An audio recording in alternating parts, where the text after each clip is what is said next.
You can ask. Ask a parent. They don't know it either. Okay. We're going to narrate this story. This story, it starts like all stories start. Once upon a time.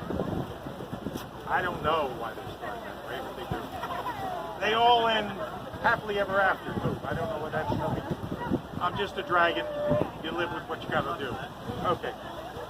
Once upon a time, there was a baby dragon. And like all baby dragons, he had a dream. And it wasn't to win a race. It wasn't to do a lot of stuff that a lot of baby dragons dream. He wanted to kill a knight. His entire life growing up, all he could say to himself was, "Die, knight, die!" And I'll tell you, that's not very good. However, not too far away in a castle, there was a baby boy born to be a knight. And as luck would have it, he became a knight. And his entire life, all he ever wanted to do, you got it, was kill a dragon. That seemed to be an ambition of a lot of knights, not that I know why. So his entire life, his mantra, one of those words, was die, dragon, die. He probably didn't use the paw thing, but I'm a dragon. However, so this went on for quite a while they were growing up, until one day in the forest, the two of them met. Now this was quite an experience for both of them. The knight had never really seen a dragon, and was taken back by this fire-breathing thing with the large teeth and the big claws. And the dragon had never really seen a knight in the big shiny suit, and the long shiny sharp sword, and the big stick with the pointy end. And both of them had what is called an epiphany, another one of those words. And this epiphany was, discretion is the better part of valor. Or a bunch of words you can use. Okay, so they both backed off and they were depressed. I mean, if they owned dogs and those dogs were run over, that's how they would have felt. They were super, super depressed. Dragon went back to his cave. It was like that story, stepped into his cave, you know, that kind of thing. And the knight, he went back and he didn't even lie to his friends. He just went back and sat down and looked miserable. And when a knight looks miserable, he looks miserable. Kind of how you're going to feel at the end of this story thing with the rest. However, that's how he felt. Enter the princess. These stories generally have a princess. Now, princesses get a lot of bad raps. Let me tell you about princesses.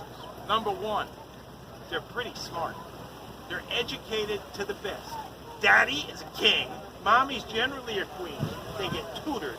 They get anything they want. They're spoiled rotten. However, they're princesses. Sometimes they can get a dragon in a tower to watch over them. The princess had one of them. You'll never guess what dragon it is. And she saw this dragon, and he was miserable.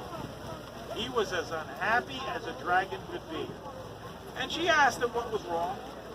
And the dragon happened to be Meesh Dragon, like me, and said, I saw a knight.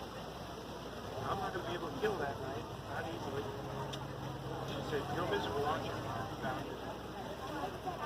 So she went back home and she saw the castle and she saw the knight. She knew exactly which knight.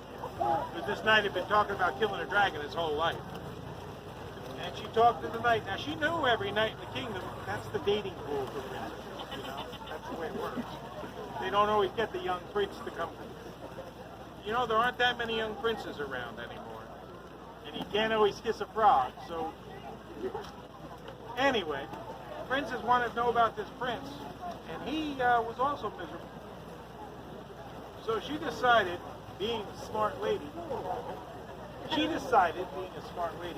that she's got to get these...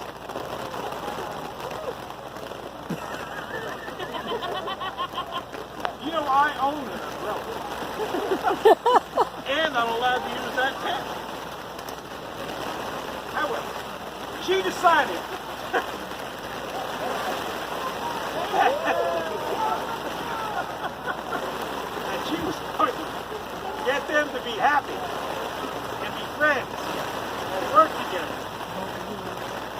So she called them together.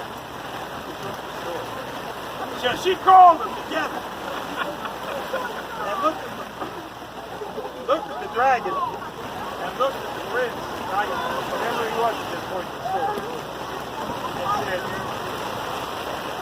I'm going to open a restaurant, and you, the dragon, are going to kill the animals, bring them here, and cook them with your fiery breath. And you are going to carve them up with that sharp sword of yours, and we're going to make a barbecue place. And we're going to call it K&D Barbecue, and you two are going to be friends and make a lot of money together. Because my daddy's going to close all the other barbecue places in the kingdom, and I'm going to have the only one. I told you she was spoiled. And that's what they did. And they had the best barbecue place ever. K&D Barbecue. And if you go to the kingdom this day, you'll see that dragon out there killing the native deer and cows and whatever, and pigs, and making barbecue. And you'll see that night, he's very old, two-handed sword, cooking that meat with that dragon. They're very wealthy. They're healthy. And that's what they've done, and they live happily ever after. The princess, however, has decided on an alternate lifestyle, and she does not marry a prince. However, that is the end of Dragon Story 1. Now, there is a lot more to Dragon Story Time. However, I suggest, if you're smart, you come back tomorrow. Because the dragon is going to cut Dragon Story Time. Do you mind if I cut Dragon Story Time a little? As I am, I'm getting moist.